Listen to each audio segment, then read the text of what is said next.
ازيكم عاملين ايه؟ يا رب تكونوا بخير.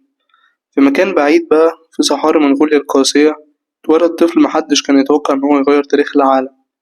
أبوه اتقتل وقبيلته رمته وهو وعيلته في الصحراء عشان يموتوا، لكن الطفل ده مماتش، كبر وانتقم وبقى أخطر قائد عسكري في التاريخ. دي مش أسطورة، دي قصة جنكيز خان. اسمه الحقيقي تيموجين، اتولد حوالي سنة 1162 في بيئة كلها صراعات بين القبائل. كان أبوه زعيم قبيلة، كان المفروض حياته تبقى سهلة، لكن أبوه تصمم عليه أعدائه. في لحظة كل شيء اختفى. القبيلة خافت من إن توماجين يكبر وينتقم، فقررت تتخلص منه ومن عيلته. سابوهم لوحدهم في الصحراء. تخيل طفل صغير مسؤول عن إنه يعيش هو وأمه وإخواته، ولا وكمان كانوا بياكلوا نباتات ويصطادوا أي حاجة، وأحيانا كانوا بيجوعوا بالأيام كمان. الحياة صديقي ما كانتش سهلة. في يوم اتخطف تيموجين وتحول لعبد، اتقيد واتحرم من حريته واتعمل كأنه ولا حاجة.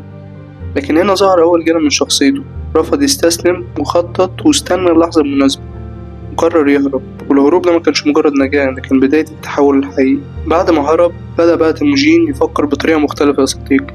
بدل ما يعيش لوحده قرر يجمع ناس حواليه، ناس مصدومة وناس ضعيفة وناس عندها رغبة في الانتقام. لكن المختلف فيه إنه ما كانش بيختار الناس حسب نسبهم زي ما كان معروف زمان، لأ كان بيختارهم حسب قوتهم وولائهم. وده كان شيء جديد جدا وقتها، لكن بدأ يبني جيش مختلف عن أي جيش. القبائل في منغوليا يا صديقي كانت دايما في حروب، لكن تيموجين قرر يعمل حاجة محدش عملها قبل كده، إن هو يوحدهم. حارب قبائل كتير وكسب معارك صعبة وخسر أحيانا، لكن عمره ما استسلم. بذكائه وقسوته أحيانا قدر يخلي كل القبائل تحت قيادته. وفي سنة 1206 حصل الحدث اللي غير كل حاجة. كل زعماء القبائل اجتمعوا على إن تيموجين قائد عليهم كلهم، وادوه لقب جنكيز خان، يعني الحاكم الأعظم. من اللحظة دي بدأت مرحلة جديدة، مرحلة غزو العالم. جنكيز خان كانش قائد عادي، لكن عبقري في الحرب، وقسم جيشه لنظام منظم جدا، واستخدم كمان الخداع في المعارك واعتمد على السرعة المفاجئة. كان جيشه بيتحرك أسرع من أي جيش في العالم، وده اللي بيخليه أخطر، إن كان دايما بيفكر لخطوة قدام. بدأ بالصين وبعدها آسيا الوسطى ووصل لحد الشرق الأوسط. المدن كانت بتقع واحدة ورا التانية، وفي وقت قليل بقى عنده أكبر إمبراطورية برية في التاريخ. إمبراطورية امتدت من الصين لحد أوروبا. ورغم القسوة يا صديقي، لكن كان عنده نظام، حط قوانين اسمها الياسا، وتنظيم الحياة والجيش، وإن السلع ممنوعة، والكمان الخيانة كان عقوبها قاسي، والكفاءة عندهم أهم من النسل.